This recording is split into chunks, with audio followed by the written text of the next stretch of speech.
10 seconds remain. 5 seconds remain. Dire's turn to pick.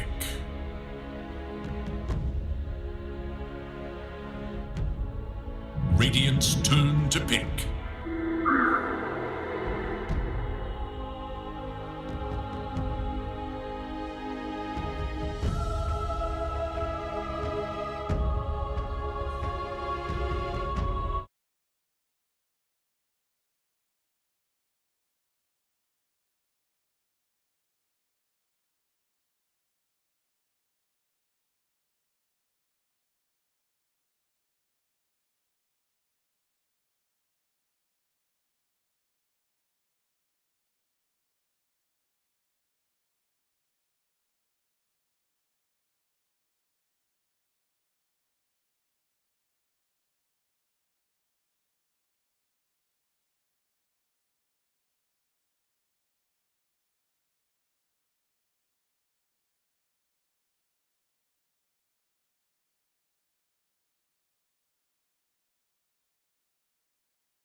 Total Spanish. Thank you, Zai. I don't know why it's using this webcam. Let's just pretend this isn't happening right now. For just those that don't know, because it's very important information, as we have a pause here, so it doesn't really matter what we talk about. My power went out literally 2 minutes before the game started, and for whatever reason, a Windows update automatically activated upon restarting the computer, of course. And now it's using the backup cam that I use for only our private streams with Cinderin. So really apologize for the horrible colors, the horrible angle that makes me tell the difference. Very thin. Cinderin, how are you doing? Shannon, do you remember? You probably remember because it was a few days ago. You were like, "Why do you always laugh at the intro?" And then I was like, "Today, this is what we get." I was trying really hard, and then I look at it, I'm like, "This is the best angle ever to introduce the commentator to." Yeah, so for good. Those that not to tout this anymore, but because we are paused, we can talk about whatever we want. When we do the podcast, this is what Cinderin looks at, that angle all day. He doesn't actually see the regular good 60 FPS cam. I think I actually do, because I just watch you on the stream with like 3 seconds delay instead of that angle. Oh, okay. So yeah, Well, that explains. No, I'm not gonna watch that angle if I can avoid it. But right, viewers are screwed. game. Unlucky. Cinderin, this is a best of 3 upper bracket finals between VP and Viking, who a lot of people, when the tournament began, kind of wrote them off as being, you know, this tier 2, we've talked about this so many times, I know, but the fact that they're in the upper bracket finals now is crazy. Really cool to see. How do you like this lineup for each respective team? I like VP more, I think, and not just by 55-45. I think it was Lacoste who said that. I think this DP last pick is incredible, this game. It just has so much going for it. It has 3 good lane matchups. It's probably going to lane against either Tide or Doom in mid, both of which it should dominate. It has the Slaughter Amp that it works with. It gives them the Roshan potential and the Radiant. And when you look at this dire side lineup, I guess the one thing DP doesn't have in this game is a save. So if you do manage to get the Doom off on DP before she ultis, maybe you can get that kill and kind of snowball the fight from there. But big fan of what VP have brought to the table in this game. Big fan of them right now in general. I think they're the hottest team right now, as the panel covered ever so well. But with that said, Viking GG have... Sorry, what's that? You said they're the hottest team, Cinder. Who's the coldest team right now? Oh, I don't know. Don't need to hang anyone out to dry like that. Thanks, Cinder. I knew you'd dodge another question. Yeah, that's what I do for a living. Oh, they're smoking. This could be a potential first blood. Shad is going to take... looks like he's fine. They just tickle him. They get off the Crystal Nova, and that's about it. Yeah, Nova level 1 is not that strong. It's a 20% slow for 4.5 seconds. So one of the weaker slows in the game, but it is of course AoE and does decent damage. Now that we talked a lot of nice stuff about VP, I want to quickly say for Viking, I think the thing that their lineup does exceptionally well is that in many ways it's a very good PA game. So if they manage to itemize correctly and make Shad strong with like a Solar Crest or and a Vlad's that's likely coming out of the Tidehunter, and they will have the overcharge, this PA can destroy in the right situations, and they have the cast to set it up. You have the catch of the Earth Spirit, you have the Doom on a key target, and you have 1 AoE ability in Ravage to make sure you can fight around it. So I definitely see a way to victory for them. My main concern is, are the lanes going to go well, right? It means a lot in Dota right now, and I just love what VP have in that aspect of the game. All right, well, with that in mind, that's a perfect segue, Cinder. What a professional caster you are. Let's talk about those lanes, shall we? So top lane, we're going to have Save on the Wind Ranger. It's just never going to be a thing. Slardar, Wind Ranger versus the IOPA. Looks like a lot of harassment potentially coming the way of Shad, but do you think he's going to be able to farm to a degree that he'd be happy with? I'm thinking that once Slardar and Wind Ranger hit level 3, this lane might become pretty difficult. You have options on Slardar. You can go 1-1-1, you could go 0-1-2, depends on the preference in the lane what you want to do. And Wind Ranger starts getting really strong with that level 3 when you get 2 in power shot. It's a 250 damage nuke. You could get the Shackle in this lane. I do favor VP in this matchup, and then in this meta, if you win your off lane, it's really good, right? Because the safe lane has the advantage of the tower, which I wouldn't say it's overlooked, but I think maybe not appreciated enough how much it matters that you're within tower range in the beginning of the game. Like having the extra armor, the extra regen, just helps so much. So if you're able to win that lane, you're very happy. All right, let's talk about the bottom lane because I want to focus on mid in a second here. But Crystal Maiden and Void versus the Earth Spirit Tide. Do they have enough to actually kill a Tide Hunter? Oh, we're gonna get pretty close here. Frostbite to start things out. And with a time walk and a couple more right clicks, it might be enough. Dead. Toby, the right click's not enough from Ilias as of yet. He's going to pop this valve to delay this even further. The Crystal Nova on the right click. Epileptic Kid with the first blood. I think I just answered my own question. Yeah. Earth Spirit Tide don't really have that much pressure potential in this lane because the amount of stun and silence duration that they have doesn't, unless you skill silence on level 2 on Earth Spirit, which is very unusual and most of the time in this kind of lane won't really do enough. It's hard to pressure the Void. He can always time walk off the Anchor Smash plus roll / click, so you have to space out your abilities. Then we have what the panel talked about, this the Maiden, which can constantly spam these 2 melee heroes when they come in close. She can just Nova them, and Void might even get Dilation to not get anchored multiple times in a row. So it's just, I don't really think there's that much pressure potential against the Void. But at the same time, the Tide should also be farming. So it's probably pretty even. And once Tide hits level 3, maybe you even have the luxury of rotating with Earth Spirit. We had another game the other day when we cast where I think it was a Timber Saw Earth Spirit lane. And it was actually VP playing that strategy with DM on the Timber. They got their Timber level 3 and the Earth Spirit was just like, all right, have a good game. I'm just gonna, go do whatever I want because you're fine. Tide could definitely get in that position here. Well, speaking of Tide again, taking some more harassment in the bot lane as Armis has joined back to help out Toby in this off lane. Okay, the mid lane is the most interesting to me because it's Death Prophet versus Doom. Typically, Death Prophet is going to be fighting against melee heroes, but looking at the CS, it's pretty close. Boom has also gotten an ice armor creep, so won't have to worry about as much physical damage right now as he's going to take Spirit Siphon to the face. What do you think of this matchup? It's not something we see all too often these days. I think it's relatively heavily DP favored. Maybe I'm a little bit biased in that, and I overestimated slightly. Yeah, the Doom CS is okay, but let's remember at least one of his creep kills is a Devour in the jungle, and he has 1 deny against 8. So DP is going to get a pretty sizable experience advantage, currently up by half a level, minute 4. I would say I would favor DP in this lane every single time, no matter what creep Doom gets, but I think good news for him, this might be the best one he can have, is that ice armor. So at least that's something for him. And we'll get a bottom the double rune, maybe. damage will spawn bot rune as bot as well. GPK looking for it, but Armis is just going to take it away. See if he can use that to his advantage to potentially get a kill in the bot lane, but I mean, Boom should be losing this lane, but not losing it as much as I thought he would be, for sure.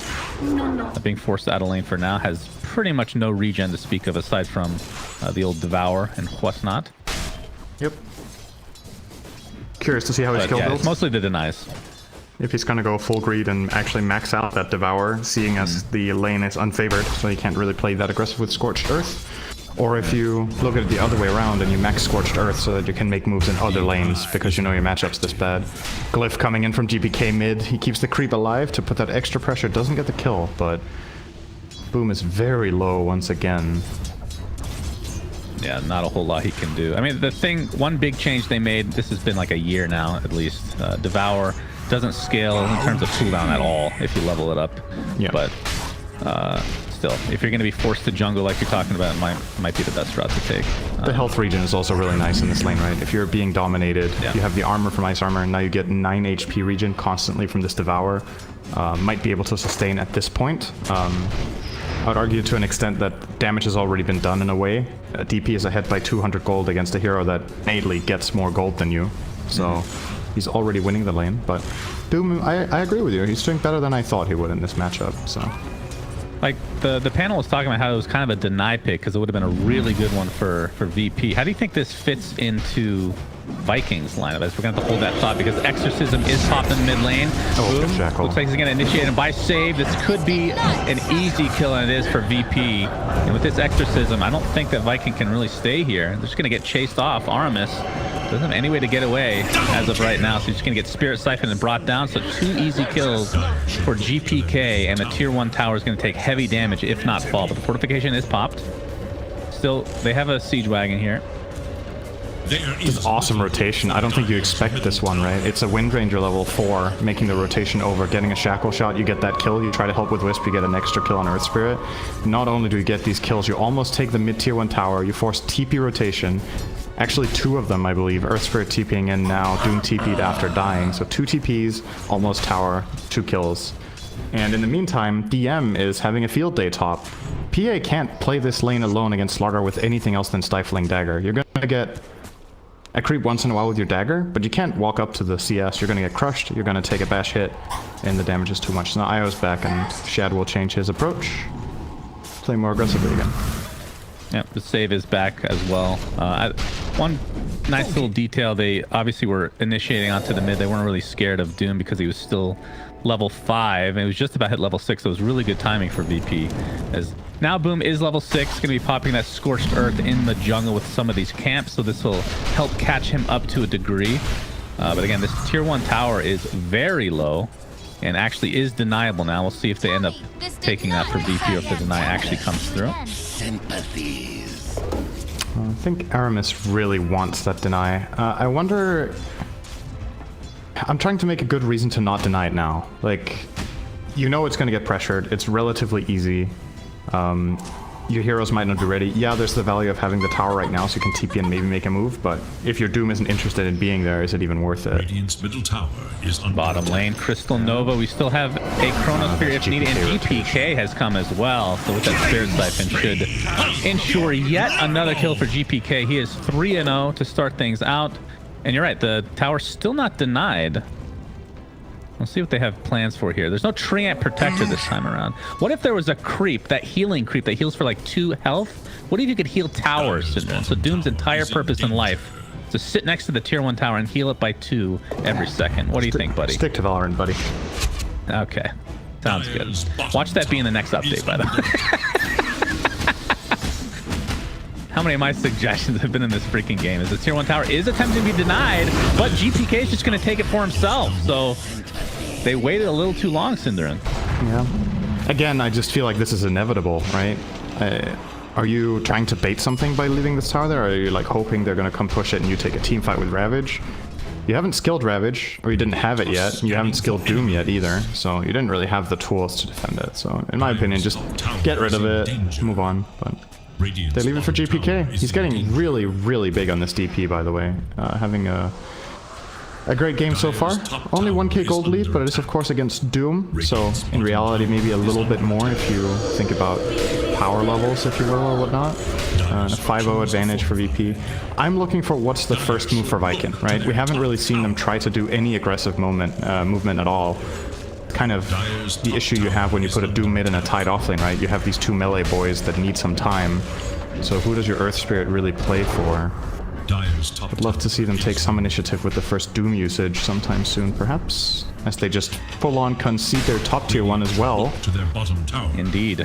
It's Kobe might be in some trouble. Of course, Epileptic Kid doesn't really have a whole lot of damage to speak of because he's going for Might. It's actually just purchased, but with the Chrono into the freezing field, more than enough damage. Actually, GPK came just to steal that kill. He's like, guys, I'm on a killing streak. I need to continue this. Please, thank you. make sure that less heroes in your team get streaks, so that if you die and lose a fight, it's only 1 streak instead of 3. Very next level. Great. That is next level. Absolutely. Yep. This'll come in handy. Down here in time looks to be a 2 for 2. No, 3 for 1 actually. DM will get the top one on the offlane side for the Radiant. So another victory there for VP. I'm looking at Vikings lineup now and I'm like, okay, what's the move, right? You're probably not happy if this just keeps on going. Your PA is not getting farmed enough that's fine. So you might have to either try to bait, where you have a Ravage relocate play, or you need to take the initiative with Doom. I think those are the 2 options. So smoking up the Doom plus Earth Spirit could be a way of finding that move. Is that a tome coming for Earth? It is. I think that is go time. They want that level 6. They're going to rotate to bot, and they're going to try to make a dive. See if VP are ready for it. He's not waiting for the... Okay, he's going back for the courier. And there's the level 6. So Magnetize now online.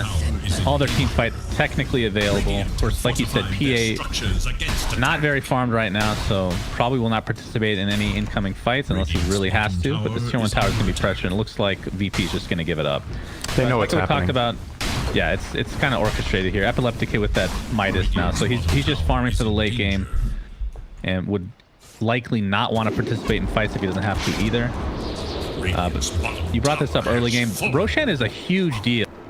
Yeah. And VP are almost guaranteed to get it, especially if they have the lead, because they just have a better lineup for it. But if Viking can somehow sneak that in at some point, but again, PA with no damage can be really difficult to do. But denying that Roshan would be a big deal overall.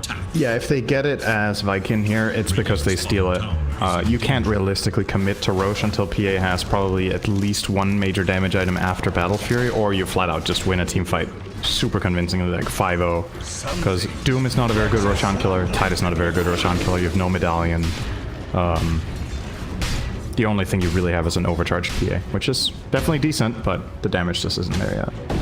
Aramis top is being hounded. I don't know if they want to try to go for this. Doesn't look like it. Looks like really juicy bait from VP's perspective, so maybe they're going to play this one a little safer.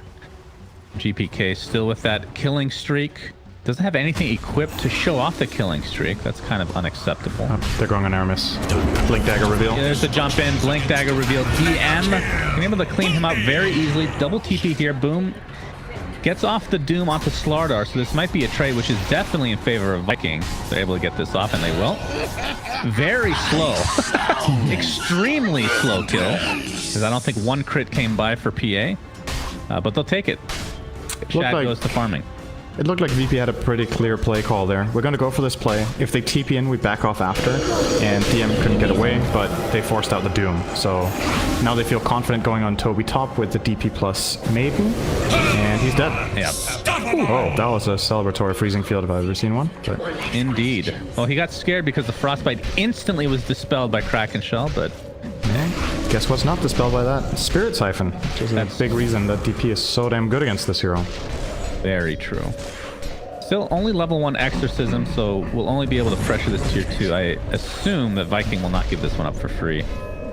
But the Exorcism is about to end, so I doubt that we'll continue on here. But DP on top of the net worth. Epileptic Kid on the Void, not too far behind with that Hand of Midas. And he also has the Iron Talon, which on the other side, unfortunately for Shad, does not have one of his own. Big discrepancy in carry potential here, Sinner, because of that Iron Talon. Yeah, you'd probably rather have that than a Poor Man's Shield right now as the PA. Poor Man's Shield is not a bad item either by any means. Like, the 8 agility and the damage block is definitely useful. Unfortunately, against a hero like DP, it doesn't really do anything. And you would, especially in this game scenario as the carry, you just want to ramp up. And in the meta right now, it's a lot. For the carry is about just finding that first 1 or 2 big items, and Iron Talon is kind of just your go-to every single game on every carry if you can get it. So when you're playing mid Doom, in Boom's case here, do you switch up your talent tree at all? Because typically I see people go for Scorched Earth movement speed and Scorched Earth damage at 10 and 15 respectively. Do you actually go for bonus gold if you're going for this more... I mean, can you even afford to do that, considering you already have a PA that's under farming right now? I think you only go Devour bonus gold if it feels like it's going to be a long game. Like, if you think about the trade-off, right? It sounds like a lot, 120 Devour bonus gold. And I mean, it is a lot, right? It's an extra, what's that? It's an extra 120 GPM, basically. Close to that, 100 GPM. You just get 100 GPM. Salary's dead. It's disappearing very quickly. So you can choose between 100 GPM, but it's at level 15 onward, which when is he going to hit that? Maybe level 20, minute 20 something, 24, 23 at this rate? Or do you get the immediate Scorched Earth damage that could win you a fight and bring you into the game? If your team is doing well and you're on a roll, you could maybe take Devour bonus gold, but I think... Like, do people not always take the Scorched Earth talent, basically? I don't know if I've seen the Devour very much. No, that's what I was bringing it up. I mean, yeah. I think it's, the bonus gold feels like a win more item, or win more talent, where you only take it if you're already considerably ahead. Yeah, or if you're so screwed that you feel like there's absolutely no way we fight, and the only way we come back in the game is if I get an item 3 minutes earlier in 15 minutes, right? Or something like that. I don't know.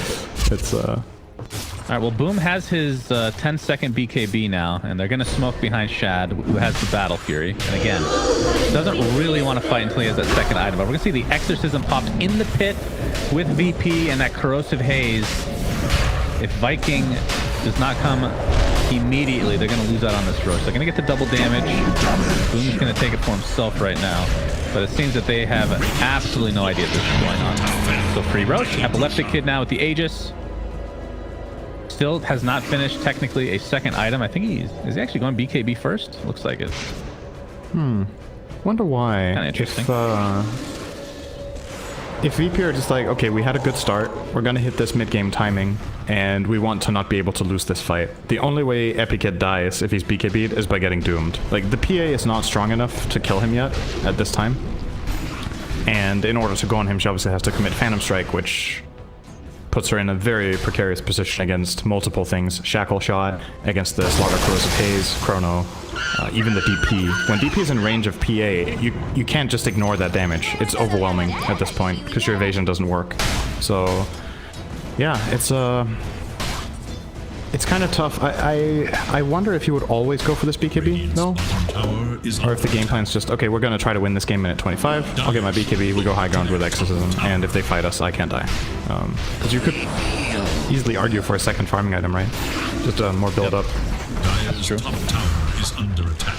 I mean, they don't have the, I wouldn't say it's the greatest Chronosphere setup, but they do have enough to get multiple kills if placed properly. As long as the Exorcism and CM are on the outside. As DM's going to cancel this TP. Actually, Boom cancel himself, but he's going to find his way to the grave one way or the other. Although, Io, all right, well, nice if the fountain is the grave, then you're right. But he will next live. patch, just wait. I got a little inside information from Ice Frog. Relocate kills tethered. Fountain will be a grave site in the next patch. As quad he actually crush. brought some company he's now. fine. So what happened? not a clear-cut victory one way or the other. So everybody lives. Tower is under attack. But still, 5k net worth lead for VP, and this tier 2 tower looks to be next on their list. Exorcism's up in about 5 seconds. Yep. And Ravage is down for another 60. So it's going to be a bit here before they can fully fight. Yeah, they're just going to commit into this. Use their Aegis, use their Chrono. There's a Blink Dagger on the Wind Ranger, which should likely set up for at least a one-man Shackle Shot. And by that, I mean one person to a tree, not one person to nothing. That's not really very good. But I feel like I've been one-man Shackle Shotted before, so I wouldn't throw it out there as an impossibility. There's a mango tree here, actually. It's taken out. That was a... Huh. Can you explain to me why some pros put the mango tree not in base? Is it just that you can't find as much value from using mangoes throughout the game, so you want the vision factor, even though it was literally right next to a tier 2? I mean, if you think about it, the further out on the map you get it, the more accessible the mangoes are while you're crossing the map. So having it in base is the safest location to get the mango value, but there's something good to be said about placing it at strategic positions, like at a high ground where the enemy team is likely to invade, then you basically have a free ward. Or at this tower, it gives you a really good chance to flank because you get to see around the tower like you had a ward there. Unfortunately for Viking, though, they're not able to fight at all. But I think it's cool to see when teams don't just plop it in base every game, because I think the item has more uses than that. It's high risk, high reward, right? Let's call it that. Yeah. You could just lose it, but fair enough, Cinderin. GPK's Exorcism's down. The tier 2 tower obviously taken out as well. So tower advantage continues to grow in favor of VP, which makes sense. That with lead. DM is going to pop into the eyes of Io, and this looks to be a very, very easy pickoff. I believe Io does have eyes. That's in the lore. You can look it up anytime you like. Time is money. And 10-1 advantage. Viking just feeling like they just can't fight. It's I mean, they have the 11-1, I think. now. Oh, he didn't. Did he not see him? Oh, he did see him. Wait, did he? He doesn't want to use his invis on that. He wants a bigger fish, literally. Looking for Tide Top. That is a luxury you have when you're up 5k. Like, I don't want this kill. I want a different one. Oh. He'll be hiding in the trees.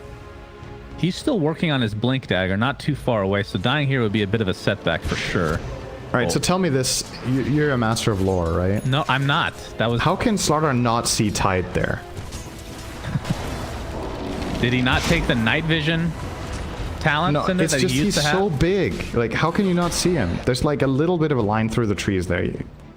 That's not lore. That's physics. Dota is different in the... I don't know if that's physics either, but let's say it's physics. It's science. Physics. It's science. It's something scientific. Oh, Shad's gonna run right into Ilias. Ilias just gonna stand there, just showing his prowess as a Crystal Maiden. Not scared of the PA right now. I'm not gonna go for it. So is this go time for Viking? Now that Toby has his Ravage back up, he's gonna have Blink. It's in his inventory actually, and Shad finally has that second item. Yeah. It's probably the best timing they've had so far in the game because all of those things combine, right? Like you said, Dagger tied, Doom has BKB, enemy team just lost Aegis. It's definitely an opportunity. Could go for it. I think Viking have kind of placed this game in a box where they're like, this is a one-fight game in a way, where we need one big fight, so we're gonna play the game until we feel like we have the optimal conditions for that, and we have to win that fight. So if they don't feel ready, if they're like, nope, we also want a BKB on PA, then they're gonna wait for that too. I will tell you, it probably feels weird playing Tide and Earth Spirit with 0 assists minute 22, but no, that fight might be brought to them. All right. They absolutely blow up Epileptic. It looks like VP had the advantage to start things out. They knew that where everybody was, but great Blink Ravage. The blink of an eye. Viking able to get 2 kills. Yeah. They can follow this up with any more. Boom wants to continue on. The tier 1 tower is still in their way. Wait, like things might break up here. Oh, it was really good. They'll take out this tier 1. Yeah. So, finally an opportunity presented itself. There was a Stray Void that didn't have backup, and that's just an easy Blink Ravage. Even if the other heroes are ready, again, we mentioned this about VP's lineup, they don't have any save, so if somebody gets caught by Ravage, you can't just Oracle T or whatever. There's no way of protecting that hero. You can't Blink Crush either, because then you're likely to get hit by the Ravage. Same with Blink Shackle Shot. It will probably expand to you unless you do some really funky Blink across the Ravage play. It's very difficult, so stranded like that can just be picked up really quickly. And that's a pretty big swing. That's half their lead gone, right there. One move. That was definitely big. I want to talk about this Aegis in a second. Oh, Aramis is dead. But yeah, Aramis is going to actually find his way to the grave, predicting this Death Cinderin. And I will be successful. Good call. There we go. Good call. So VP, they ended up taking the Roshan, and it felt like they kind of played it a little more passively. It felt like they put on Epileptic Kid who just purchased a BKB or was purchasing one. So he didn't change up his build at all. They didn't really look for a fight. I want to say they were just methodically taking down these lanes. Is it because of the Midas pickup from Epileptic they just want this game to go late? They're just basically delaying and extending your lead while you have that Aegis? They did use it to take a tier 2 tower in mid, right? Did they take any more towers than that? Oh, Shad can't afford the... Oh my... Oh, he got out. That was so close and so important. He's good to go as well. Wow. What an escape. I think maybe you could have tried to brute force the bottom tier 2 as well. Looks like they are pinging it now and want to do it. I don't remember exactly the timing with Chrono and the DP ulti being ready combined with the Aegis, but I do feel like you have a point that there might have been additional value that you could have got out of it.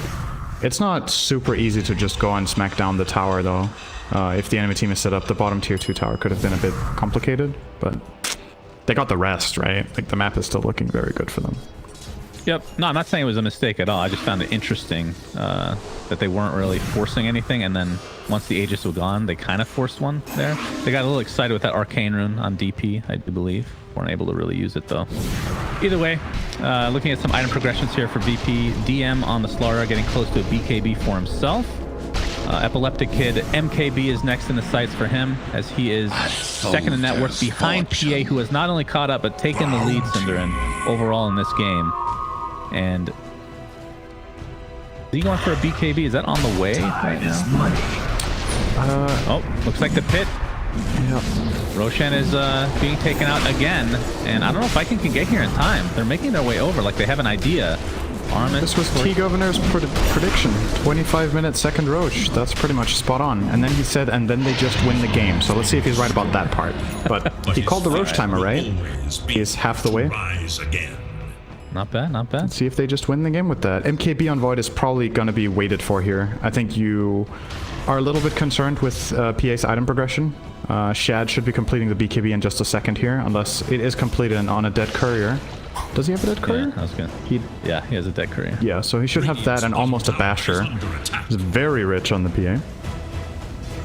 Yeah, he has bounce back big time. Working with the Imp right now, has the Vampire Fangs in his backpack in order to lifesteal during downtime and whatnot.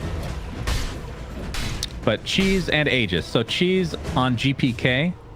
So even if he's in a bit of trouble, he can always Yules into a Cheese to save himself if needed. Obviously has the plate mail now. So Shiva's is pretty close to actually being finished. That's so funny to be Yules into a Cheese. Sounds like some sort of magic spell where you just become Cheese. It's a new artifact card that's coming out. Oh, wonderful. Yules into Cheese. It's a combo. It's a dual color card. Yeah, it's really good. I made that up, by the way. I know you think I'm being serious. Yeah, I really do. And I can tell when you don't understand the context of my jokes, you know?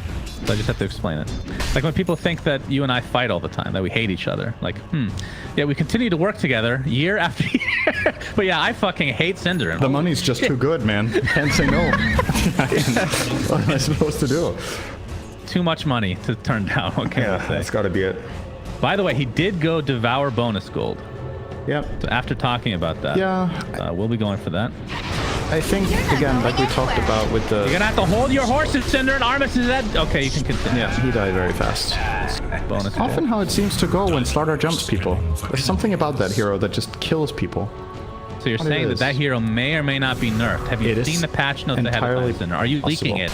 Yes, I will leak it. The game will change. Wow. That's... There you go. Yeah. Ice Frog is gonna cut you off forever now. That was private information. In all seriousness, though, the Scorched Earth, right? It kind of fits that story that we were talking about when you would take Devour bonus gold. It really feels like a talent you only take if you're either mega ahead and feel like you don't need the Scorched Earth damage and you can just get bigger, or if you're avoiding every fight for a long time. They've got 3 kills in 30 minutes. It looks like they're going to keep going for that. They're just going to keep building up the bank and try to get bigger items for later. They're not even... I mean, the score line can be a bit deceiving because the net worth not... I mean, 4K lead is decent at this stage, but it's not insurmountable by any means. It's not It's against Doom. At all. It's always a bit dangerous with those metrics, right? It's like saying that an Alchemist is okay because you're only 4K behind. But if you're 4K behind with Alchemist, you're mega behind, right? Because you have to be ahead. Yep. Doom is still 28 minutes in. He's still 2K gold behind Death Prophet. So... yeah, just in raw numbers, it doesn't look too bad, but if he didn't have the Doom ability here, it would be a 7 or 8K lead. The Doom ability accounts for a lot of the gold here, so so they're definitely still behind. But couldn't tell which way you were going with that, but obviously Doom can delete pretty much anybody in the right situation. But now they're using this Aegis to full through. What? Late on that TP, DM will chase. That TP, DM looking for Shad. Celery does have his ultimate, is popping it now, so Shad should be safe. Away they go. Might cost Io his life, but well worth it for sure. Not only going to cost 1 life, but you save the PA, you save your tier 3 potentially in the bot lane, which is now full HP, thanks to the repair kit, and all it costs is Celery's life. So I think, again, like this whole trend of Viking not wanting to take fights, they use it to perfection here. And of course, repair kit does help, Syndrin. It does, and again, they're just delaying the game. It's honestly very interesting to watch this game because this is something I think is difficult in this patch in general and has been for months, is to avoid fighting in this patch. Usually, it feels like you get forced to do it at some point. You have to take that inevitable fight. But Viking have managed for these 30 minutes to, with the exception of 1 Ravage that killed a Faceless Void, they've barely pressed a button against the enemy team for 30 minutes. They've just been pushing out waves, splitting up the map, making VP move for them, and yeah, VP get a little kill here or there, but guess what? It's 0 kills on PA, it's 1 kill on Doom. The rest of them, it's mainly supports that have died, and the Tide in the earlier stages of the game got focused a lot. So the game plan can still be executed. Oh, looks like it's go time. Doom Shiva, PA Basher, anything else? Yule's Earth Spirit. Pretty much it. But remember, the Yule's cheese is still there, Cinder, for VP. This is why they're waiting for that Aegis. And now they want to find a Doom on the Void, I think. Dooming DP also good if you do it before Exorcism comes out. Indeed. Can't use the cheese then. Yeah, VP no though. I feel like this is a bit obvious. Fortune. Pro players do keep track of timings, believe it or not. Now the question is, does VP want to force a fight at any point, or are they happy with it? It feels like both teams are kind of happy with going late game. They definitely, both teams can win this game minute 60 as well. It's not that. I think VP are very aware of the position that they're in the game, where the way back for the Dire lineup consists in finding one good moment where they wipe and get Rosh, so they've never ever really put their lineup at risk when Roshan could spawn. They know there's another 2 to 3 minutes now until the minimum spawn timer, so they could still, if they wanted to, look for a fight here. But most importantly, they just don't want to give away any freebies to mainly the PA. Abyssal online, by the way, for Shad. Yep, Shad 400 HCS. After losing Not their bad. towers really early, he is still the big breadwinner. He's 2-0. Yeah. The scorelines are been in so all their weird this kills. game. One assist, that's literally all their kills. That's true. It's unbelievable. And the fact that we're talking about Viking could genuinely win this game, I don't feel like they're that far behind right now. But we'll see how even this game is with the first actual team fight incoming, Cinder. And one of these days, S&Y and Epileptic Kid, by the way. What do you think of that at this stage? 32-minute S&Y. I guess he wants to turn it into Halberd plus Butterfly, I'm gonna say. So he's just getting it for the immediate value, and then he's gonna disassemble it. Not sure. If he's not gonna do that, he might go Satanic S&Y as well for the status resistance against Doom, which is very common. He can disassemble his Mask of Madness to build Butterfly plus Satanic. That's probably the more likely thing. He's just stacking up that status resistance with his Titan Sliver as well. Doom is gonna last like, I don't know, 6-7 seconds on him when he has all his stuff. It's survivable, but I know you're a real fan of status resistance, but one thing I do like about status love me some in a good game like status this, resistance. I'm actually a fan. I don't know if I've ever told you. I've been too ashamed of myself to admit to you publicly that I do like status resistance. HP, that was a whole different story. Like that, I didn't like that very much. But regardless, not having to go something like Lincoln's against the Doom sounds kind of cool, man. Finally, another quasi solution, if you want to call it that, with status resist if you stack up on it. All for Doom. That's why I like it. Literally one hero. I mean, sometimes you wonder the way that new concepts make it into the game. If somebody was just like, man, I hate this hero so much, how can we conceptually make that type of gameplay bad? I thought you were going to say they were on drugs, but that also makes sense, I guess. I'm still waiting for them to find out that they actually do hate techies, and that the only solution is to either remove it or rework it entirely. All right, let's put this to bed real quick. It's been common knowledge that IceFrog has always hated techies, right? And people have been saying since Dota 1, that he will delete he's not being deleted, okay? It's not happening. Oh, this is a refresher shard Roche. Heroes have been deleted before. I just want to say, not in Dota 2, but in Dota 1 we've had 3 heroes deleted, I think. The Gambler, RIP. Yeah, and now the Aegis and Refresher Shard Aramis might have to sacrifice himself because he is late to the party. Exorcism was used. Very early exit from GPK. I wonder if they can hit some tower with it. They have a mid-wave, but no glyph, so they can't keep it alive, but the next one's coming. And nobody's cutting it. So. Yeah, I mean, let's see if they can get a tower now. Repair Kit was on the Earth Sphere. He dropped it into the fountain. We'll see if somebody picks it up and uses it here. Toby already has it. Does just that. So this will just delay the inevitable, which is at the very least a tier 3. And meanwhile, the bottom lane, Shad and company looking to maybe try and force them out. Exorcism is ending. Repair Kit continuing on, apparently, as they're going to TP onto Shad here. Remember, Io still has that ultimate, and we'll probably have to use it here. Oh my god, this is going to be close, though. It's an Io. I forgot, guys. And that means it's a split-up fight here for VP. The Chrono, though. 2. Looks like PA is just going to get beat down by Epileptic Kid. There's the bash, but it's not going to be enough. The Abyssal Blade to counter it. Now, Epileptic Kid in a bit of trouble. He has the Aegis intact still. On the other side, the Ravage still online for Toby, as Crystal Main is going to pop that ult, basically zoning at this stage. Nobody has died some way, somehow. Bottom lane, in the meantime, Shad is still here, going after DM. Right clicks are not going to be enough, as Save does take him out with the help of the rest of his team. So after all of that, they finally get PA, and that's it so far. Yeah, Doom was expended, though, so that's another half kill, you could say.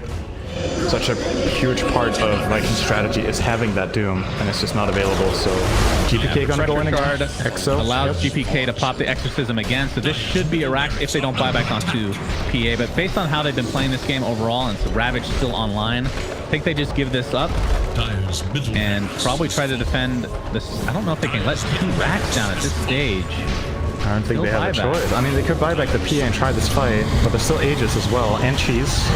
Toby jumps in, still has the Ravage. There's the buyback. They think he doesn't have it. That's going to be the Aegis just like that, and now DM's going to drop to the grave as well. So if they can get this Void, this would be pretty freaking big. The Abyssal Blaze online, that's an easy kill once he's locked down like that. So a 2-for-1 if you want to count the PA and all this. Oh my, Shad! Whew. From full to 0. CM is donezo. GPK, BKB TPs. A little bit messy from VP, but they do get what they came for, which is that mid-racks. Yeah, the really big thing there is that Slardar gets ravaged, and if it's only the Void's Aegis, he's happy to expend that to get ravaged, but losing the Slardar basically is the nail in the coffin for that fight, and then a perfect roll. Really, really good timing from Aramis to connect the roll immediately on the Aegis. He might even get GPK here. He has Cheese. And he has Eondis. Buyback. Step of his base. Eondis does pop save with that ult now. Buyback on the Crystal Maiden. Toby, remember? Ooh, the right clicks again. More than enough to take him out. As DP looks to be next on the list. Viking.gg. Somehow behind by 5K the entire game and basically not fighting the entirety of the game. I've kind of turned this game a bit. They were behind 13K. They were behind 13K 1 minute ago. Really? They gained 10K gold in 1 minute, yeah. Goodness. 2 buybacks. It was Maiden and Windranger, but they got some big core kills. They got the Void, Slardar, and DP, all 3 of them taken out there with that chase. Just awesome plays from Aramis, really. The perfect roll in the base, so Void couldn't BKB and try to TP out, or BKB time walk, and then he gets this additional catch with this long roll chase against the Death Prophet. Catches her outside the base, and they connect. And suddenly, that's all it took. It was that one overextension in the Dire base, and it's such a hard call for VP to make that is going to turn out bad. Like you said, they didn't expect the buyback, perhaps, because it had been that long. Yeah, they waited a long time. Viking just communicated and played very, very well. Patience.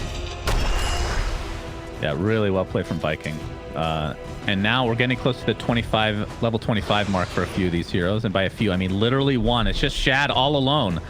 Level 24 now. Do you have a preference this game? He's going for a nullifier, by the way. So very strong item on a PA. Yeah, counters out the DP Andis.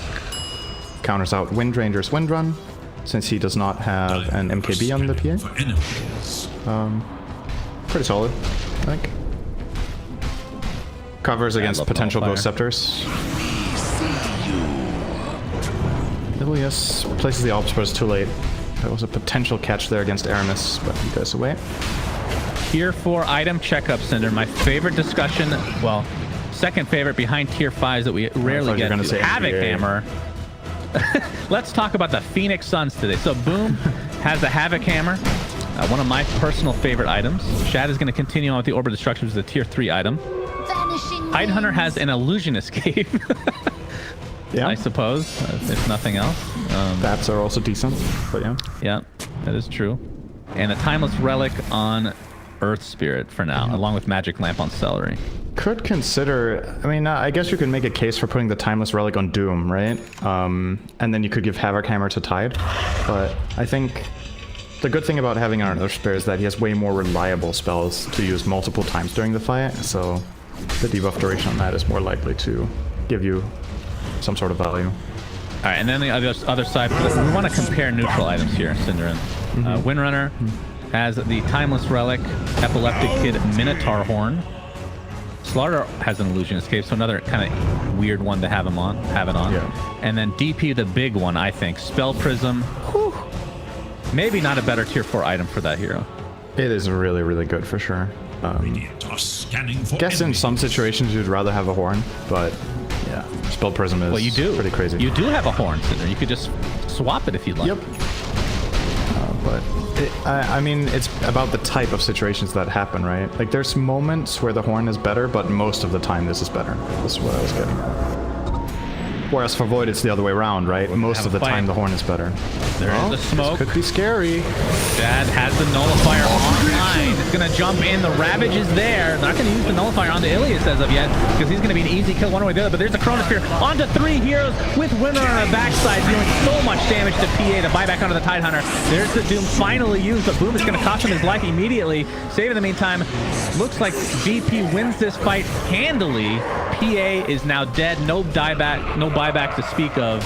And again, Tide did buy back Toby, but he's already used Ravage. Yeah, they know there's no buyback on PA. buyback. They forced it in the top fight previously, so they know this is a 4-on-4 without the strong enemy hero that kills them and without Doom. They are going for Throne. A nice silence onto 2 heroes. Epileptic Kid jumps in with that time dilation as well. Windrunner trying to deal as much damage to these tier 4s as possible. Still 90 seconds on the deck. Viking need to hold on if they will continue. Of course, this is just game 1 of this best of 3. As VP are already being forced back, so they don't even get a second Rax right now if they end up getting pushed out here. Cheese is finally popped onto GPK. He's extremely slow. Still has the BKB in tow. Actually holding onto the Aeon Disc in his backpack to prevent the nullifier, but of course, PA is dead. But still, they still have 60 seconds despite being pushed back here. So just resetting a bit. Exorcism up in about 36 seconds. So they'll be forced into getting a second rack instead of going for Throne. Which for Viking is a huge win. Yeah, Aramis did spend all his spells and a lot of his stones to pressure the Wind Ranger and Slaughter out of base, so he doesn't have as much in the tank right now, and therefore he's going to yield. They will get the second lane of racks. I just want to point out what led to this whole thing. Epikid was so fast to reacting, so when the smokes break, he instantly time walks away from the Blink Doom, so he already has in his mind that this is what is about to happen. He's planned out the fight entirely. I'm going to be in range to get Blink Doomed, but I will immediately pop out. First, I think he Minotaur Horned the Ravage, and then he time walked the Doom. And then he BKB'd and got a big chrono when they had the Exorcism running. He got a chrono, and I think it was IOPA +1. Just really outstanding in that fight. Just gave VP a big win. And Aramis' spellcasting on defense on the other side basically probably kept him in the game. So, good stuff. The 4th Roshan will be up in 20 seconds. We're going to have an Ags, Refresher Shard, Cheese, and Aegis. And this is a fight Viking 100% have to contest. Yeah, they can't not get this see a one way away. for them to win this if they don't get this. All spells are online. There's a smoke from Viking, or from VP, I should say. Aramis is in a lot of trouble here potentially, but they're expecting. Oh my god! Oh my god, Roshan! Are you serious, dude? Who gets the Ags? This is going to be the Faceless Void indeed. So now you have the time lock combination, if you want to call it that. And just like that, that might be it. That might be the world's second fastest Roshan. Actually, it's not, but it's up there. The fastest, of course, being Miracle with 50 Spark Wraiths.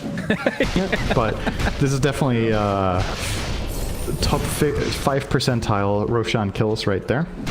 Can you still do that with Arc Warden, or they changed something? I think you can. That was with an Arcane Rune, right? Yeah, I think so. I think you had Arcane Rune at one point as well. So does that.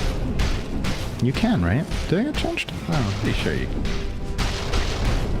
All right, well, Refresher Shard now in the backpack of DP, so they're going to have 2 Exorcism along with the double item usage, of course. Epileptic Kid has the Aegis. No surprise there. It's going for a Divine Rapier next. And like we said, did equip the Ags for himself. Was that the correct choice? Let's look at the options we have here, Cinder. The best subject in the world.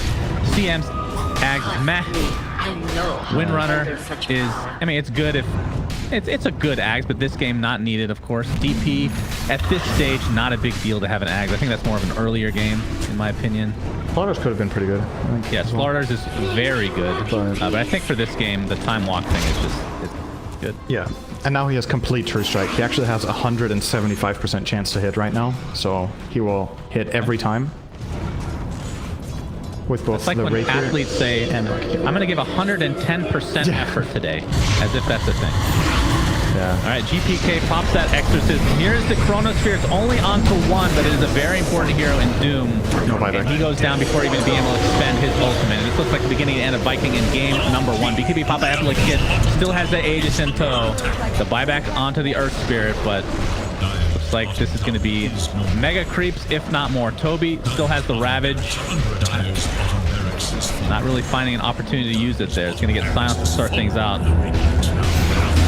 In Divine Rapier, like you said, on Epileptic Hit. So these buildings will absolutely melt. And now he has the 20% backtrack as well.